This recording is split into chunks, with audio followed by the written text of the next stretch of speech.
Hello traders, welcome to another daily analysis. Today is November 29th, Tuesday.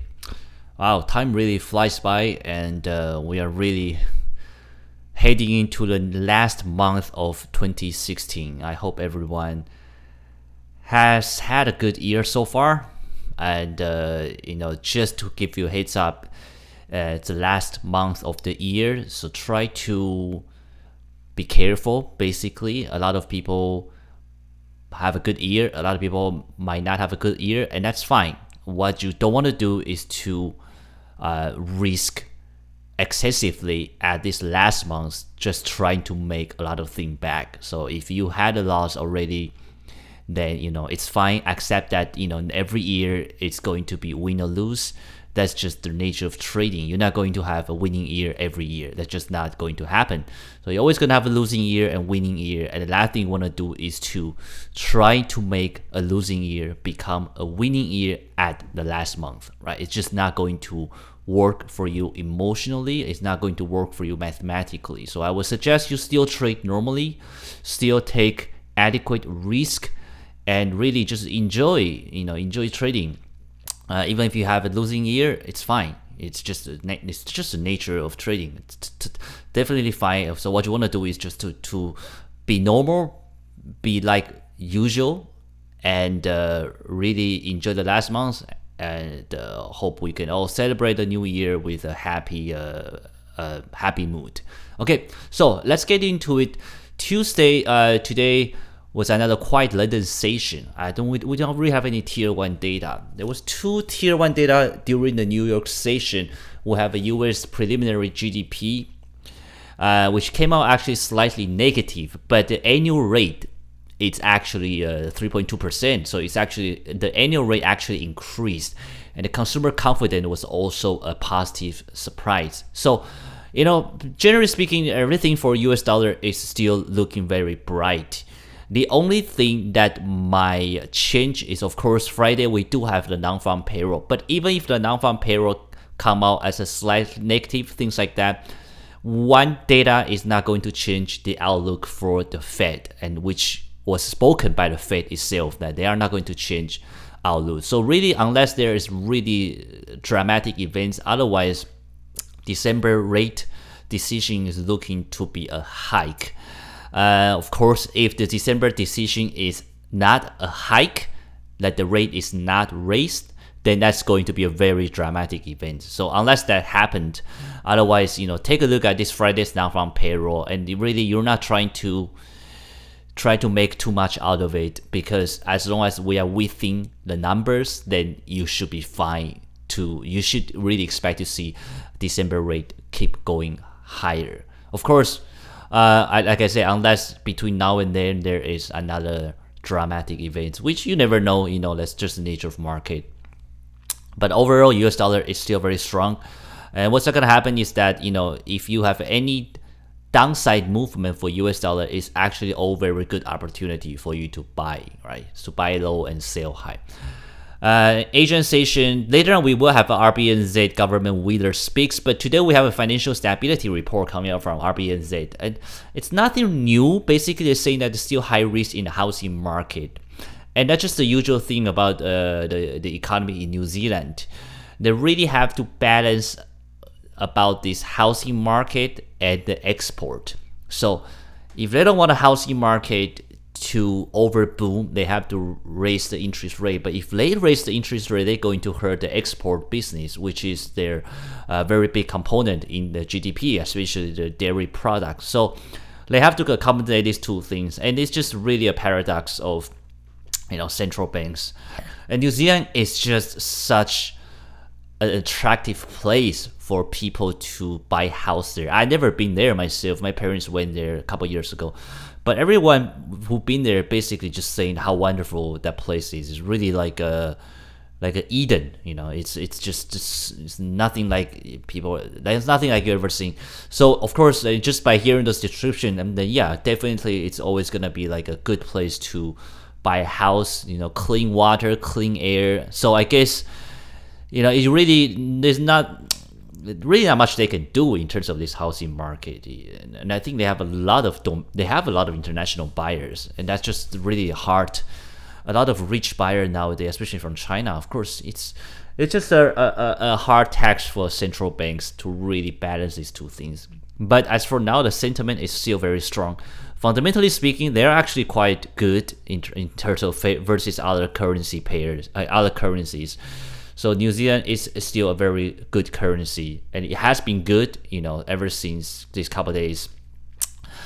Now the market, of course, right now is still largely played by the sentiment. Especially tomorrow, we are going to finally have the OPEC meeting.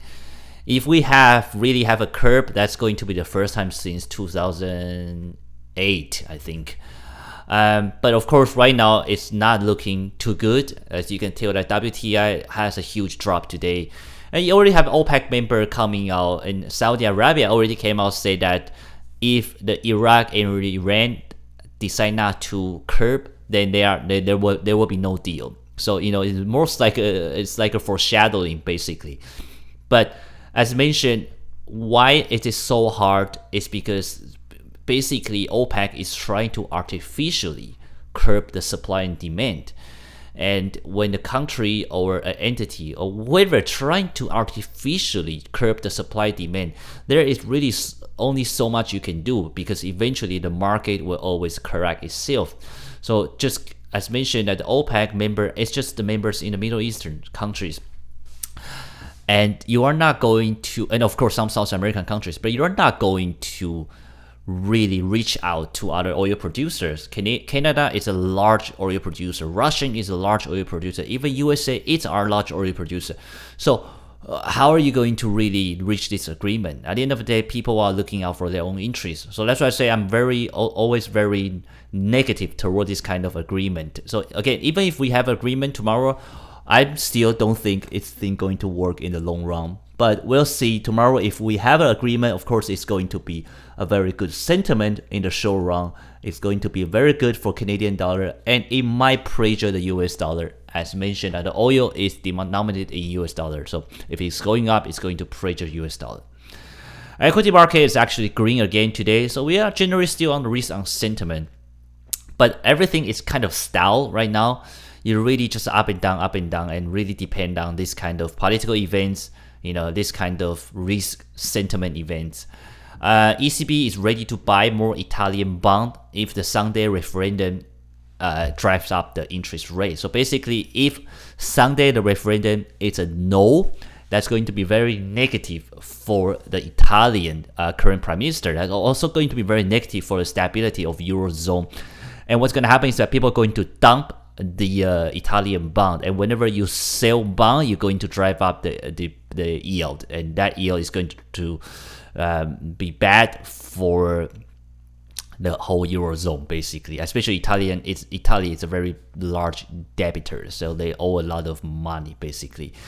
So ECB is ready to buy. That means it's more like an intervention. You gotta think about in this way. So basically, they try to give market a more confident right now, saying that, even if the referendum is unstable events, we are here to back up the economy. So that alone, actually, it's a very good thing to know that it's not going to be such a big event, because they're already ready to step in. But that also means that there's a lot of high chance that they are really going to continue their own bond buying program.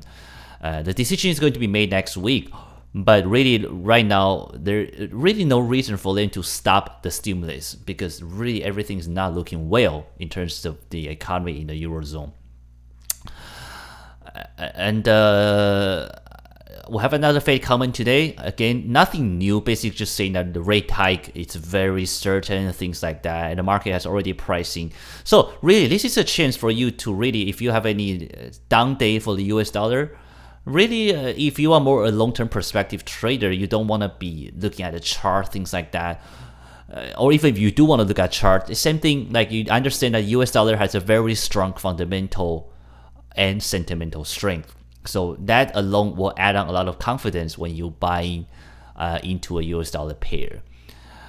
So basically, that's pretty much it. Nothing have changed yet. We still have a fundamental bearish and sentimental bearish view toward euro dollar, fundamental bullish, sentimental bullish view toward US dollar. Canadian dollar is fundamentally bearish, sentimentally bearish because of the OPEC comment today, but that might very well change tomorrow if there is an oil curb output agreement. So we'll have to see.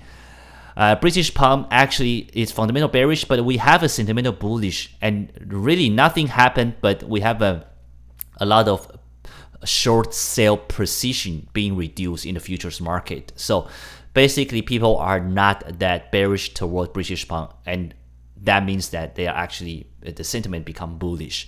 So of course that alone is not strong enough for us to buy, but it might be good enough for us to buy against a weaker currency, and the weaker currency still remain to be Japanese yen, Swiss franc, and euro dollar. Japanese yen and Swiss franc is exactly the same picture economically, fundamentally, and sentimentally. So the only thing you need to watch out is whenever there's a large enough risk event, then the safe haven currency inflow will support Japanese yen and Swiss franc. And another thing I forgot to mention is that the euro dollar was still at this month-end inflow. So you do have this support into the euro dollar at this month-end inflow. But that only happened in the Eurozone area. So basically just try not to sell euro pound. Try not to sell euro pound at the end of the month, because you have this natural inflow into it. But of course, euro is still very negative, very bearish in terms of fundamental and sentimental. Another two bullish currency is again Australian dollar and New Zealand dollar. And really understand that currency trading is really about comparison, because currency itself really has no long-term value. We are in this fiat currency, so really there's no long-term value in terms of holding a piece of paper, a dead note, but it's all comparison. So comparably speaking, Australian dollar and New Zealand dollar are really strong in terms of their fundamental. I'm looking more bullish into Australian dollar just because they have a bigger economy, and you really have to watch out. Just the central bank speaks. Watch out any updates in the commodity future speculations. Watch out any especially for New Zealand dollar, they have this housing market concern, and also ongoing data and central bank speaks coming out from these two countries. But if all things are equal, Australian dollar, New Zealand dollar, US dollar is really a strong currency right now, and weak currency is Japanese yen, Swiss franc. Euro dollar, I try to stay away this month just because the month's end inflow, but still a negative currency. British pound might be a good buy, but it's really depending on if we have any signal. Okay, so that's really what I will go over through the fundamental and sentimental analysis. So let's take a look at our 28 currency pairs. So first thing first, in terms of intraday trade, like I say, every session I did put on some trade. I don't have anything too particular. I have two positions right now. Both are in sort of break even, a little bit drawdown. I'm long dollar Swiss at 1.0126. Basically whenever I'm at a PV level, whenever I'm at this level, I'm just going to buy. Same as dollar yen. If today I have a pending order, I just didn't get filled, but whenever I have a good position, I'm just slowly getting to a US dollar trade. And of course, the biggest risk for US dollar is tomorrow's OPEC meeting. But other than that, it's really, I don't see any roadblock in terms of the US dollar. Even if today, even if Friday's non-farm payroll turns out to be a negative number, that will be a very good chance actually for you to buy into US dollar. Buy low, sell high. Australian dollar, same thing. I have one position into Aussie Swiss. And that's pretty much it. Aussie yen, I have one position pending order. I didn't get filled, but that's what I'm doing right now. Buying Aussie, buying US dollar, buying New Zealand dollars. Small position. Whenever it comes down to a good level, I'm just going to buy it. That's just more like a session trade. In terms of daily trade, so let's take a look at our 28 pairs. First, look at euro. So euro pound, as mentioned, very basically indecisive movement. You're still in this ranging area, so nothing to go over too much. Euro Swiss continue to edge higher, and just to show you how weak Swiss franc is, if you look at euro yen, same thing. Another strong bullish candle for euro dollar versus Japanese yen. Again, it's not because any strength into euro dollar. It's just really Japanese yen is really weak. Euro dollar, we have for me, yes, it's like I said yesterday, we're going to have inside candle, and that's what we have today. We are still really between 1.07 and 1.05. So this 200 pips area is really consolidation. I don't have anything that's too attractive for me to enter a daily trade. But of course, if you want to do an hourly trade, 4-hour trade, you can still write on US dollar. So you can actually sell whenever you have a euro dollar upward, you can sell at the resistance. But in terms of daily trade perspective, I don't have anything that's too attractive for me. Euro Aussie, another small win for euro dollar today. Again, nothing really. Euro CAD, another win. Nothing really on my radar. Euro New Zealand, it's actually a down day. So just show you that New Zealand dollar is actually very strong right now in terms of the price action and the sentiment. So let's say for euro dollar, let's take like British pound, pound Swiss. Again, it's for me, it's just very ranging area, very nothing really excited for British pound. Same thing, we are still within this triangle. Nothing really happening here. We have to wait for a breakout, and overall, also we want to see if there's any fundamental or sentimental update. Cable, British pound Aussie, same thing. Nothing really change in terms of this perspective. Pound CAD, pound New Zealand, and pound yen. So basically, that's it for British pound, Swiss franc, Japanese yen, dollar Swiss. Again, it's a down day for US dollar, but it's definitely nothing too excited because, again, you are between 1.02 and 1.0075. You're just between this range area. For me, it's definitely not a down. Definitely not. Might be a kangaroo tail, but definitely not. A kangaroo tail, inverted hammer. Definitely not a sell entry for me because I don't want to sell US dollar, especially in the daily trade at this kind of trading environment. US dollar is a very good buy for me.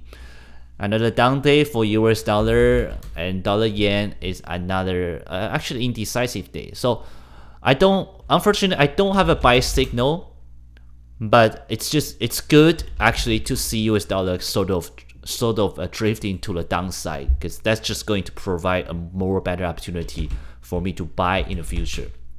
Aussie Swiss, again, a slow indecisive day.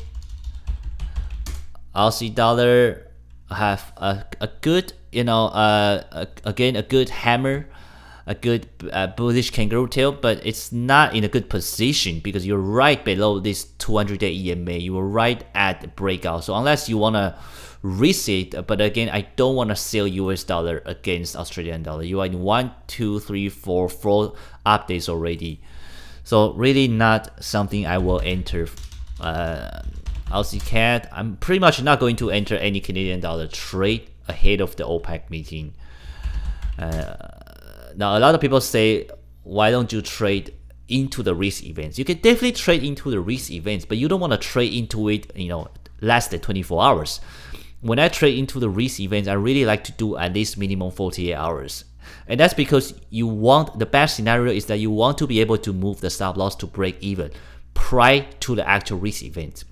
The last thing you want to do is to stuck into a trade before the risk event, because the worst case is that the risk event caused such a huge volatility and your stop loss is not honored. That means your stop loss is not filled, and that happens all the time.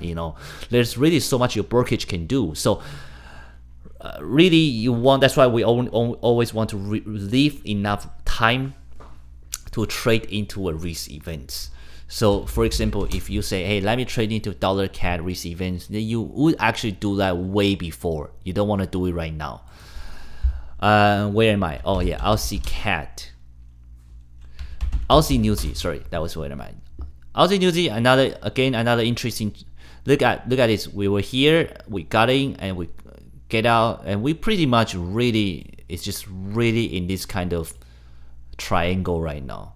So again, unless you see a breakout, otherwise really nothing too excited right now. It is a very strong bearish engulfing candle, but it's not in a good position for me to sell, and it's not in a good fundamental and sentimental analysis a reason for me to sell either.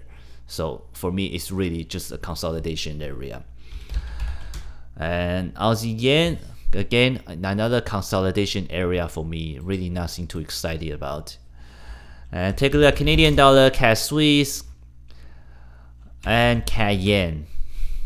Really nothing too excited, but this is a good foreshadowing, to be honest. This is a good inverted hammer, a good bearish kangaroo tail. Of course, what you can do is it's really depending on you if you want to trade into if you want to trade this kind of risk events. But you can of course turn on the news, turn on Bloomberg, turn on Reuters, turn on CNN, and if tomorrow you don't have the oil agreement, it's a failure, you can sell CAD yen. CAD yen will be the best pair to sell because such a volatile event, and this will be your stop loss 84.50. Put in the wrong number. And you can just sell whenever you are, wherever you are. If the agreement is a failure, you can sell it and expect it to ride it downward, because there will be a lot of room to go basically if the oil curve is a failure. Of course, you can buy dollar CAD as well. You actually at a sort of a nice support zone actually. So you can do that as well and just ride it higher. This is all very good trade. But again, you have to see, don't trade the rumor. It's too late to do that. So really trade the actual events. If it's a failure, that you can sell. Of course, if it's not a failure, if they do have an oil output agreement to be reached, then yeah, you can buy Canadian dollar and you can buy against Japanese yen. You can sell dollar CAD. You can do all those. But I'm actually looking more into a failure. Just it's my personal bias. So you can definitely trade in both ways. New Zealand Swiss franc, again another update, very strong for New Zealand dollar. We are in the third update already. It's so crazy because I got one order, I did not get in, I did not get filled. I got one today, I did not get filled. The thing is just never retraced. So unfortunately, I had a pending order actually last Friday as well. I just never get filled. I'm talking about hourly trade. So New Zealand dollar is just very strong nowadays. Even versus US dollar, it's another strong. So it's really, the more it goes, the less attractive it becomes, because now you have more risk to buying high and sell low. That's the last thing we want to do. New Zealand CAD is again update, and New Zealand is another update, I think. Yep. Very strong update. So yesterday we were talking about this, saying if it's a kangaroo tail, and turn out it's not a kangaroo tail, it's not a hammer, but it's good enough, for a lot of people who wants to buy. And today we actually have a very strong bullish engulfing. So generally speaking, I would say if you are a breakout trader, you can buy it. Now the only risk is the OPEC meeting. Now you might say that, oh, what does that have to do with Japanese yen, New Zealand dollar? Well, because if the meeting is a failure, might cause some panic into the market, and the money might flow into the Japanese yen, which will hurt your New Zealand trade. However, I don't know how large the impact will be. So of course, you will feel free to make your own decision. For me, I'm just not a breakout trader personally, so I'm not going to trade it. But it does look very attractive because it's such a strong bullish candle and you have a fundamental and sentimental analysis really backing up this trade. So definitely a good trade if you're a breakout trader. You can ride this trade all the way, just keep riding it. But for me, if I were you, I would tend to stay out just because the OPEC meeting might cause a volatility into Japanese yen. But that's just me. You feel free again to do your own risk analysis. Guys, that's pretty much it. Right now, I don't have anything daily trade, and no surprise, as I say, whenever you have a big risk event coming up, you pretty much not going to have too much signal coming up in daily trade. For me, I do a lot of hourly trade nowadays, just really trade the landing station and basically just go with the flow. Because for me, hourly trade is just easy to maneuver. It's easy to set to stop loss. So if nothing change during the next 8 hours Asian session, I'm still looking to buy dollar, Australian, and New Zealand. So I'm still looking to sell Japanese yen, Swiss franc, and euro dollar. And that's just tell you the pair I'm looking at is always Aussie yen, Aussie Swiss, euro Aussie, dollar yen, dollar Swiss, New Zealand Swiss, New Zealand, and those are the pair I'm looking at. And in terms of my entry, I'm actually I don't have any technical entry, to be honest. I'm just use PV point. It's very simple. I look at what's the PV point after the Asian session and just put a penny order there, leave myself, about 100 pip stop loss, and just write in the trade, keep writing for the rest of the week. That's really my strategy. It's very simple technically. Of course, you can use a lot of other things. You can do MACD, you can do trend line, you can do moving average. As long as you are writing on the right sentiment, most likely you will have, and actually, if you have your own technical strategy, it's actually sometimes work out way better than mine. Because if you are you buy New Zealand versus yen and you look at this, strong bullish candlestick, definitely you can buy. You can actually make so much money just by writing the hourly trade, right? So those are all good strategy for you to utilize, and maybe I will actually do it because I think my technical entry is not that good in terms of writing the session sentiment. So, feel free to experiment, but I'm just giving you the fundamental and sentimental view and saying that it's actually a very good trade to keep buying New Zealand dollar, Australian dollar, and US dollar. Of course, watch out for the OPEC meeting tomorrow.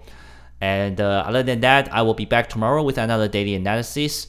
Feel free to comment below or ask questions. Otherwise, I'll see you tomorrow. Have a great trading day. Thank you very much, guys. Thank you.